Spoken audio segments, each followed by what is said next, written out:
এই দোকানে মাল কেউ কিনবে না, বুলক করে মাল কিনবে না। 8,000 টাকা মাল কেনার পরে ফেরত দেওয়া হচ্ছে না। একটা খারাপ শাড়ি দিয়েছে, তার মধ্যে এত পরিমাণে দাগ আছে, পানের পিঠ। এই দোকানে ভুল করে বাজার করিবেন না, এই দোকানে ভুল করে কেউ বাজার আর করিবেন না।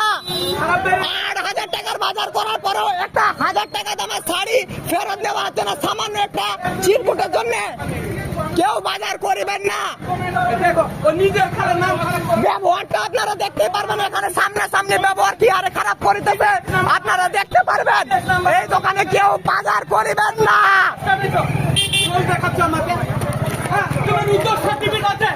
কোন রেজিস্ট্রেশন নাম্বার ওখানে কেউ কিচ্ছু নেই, অথচ এত ব্যবহার খারাপ। আমরা শান্ত মেজাজে এসে বললাম, তো ওরা এত হট হয়ে গেল যার কিছু বলার নেই।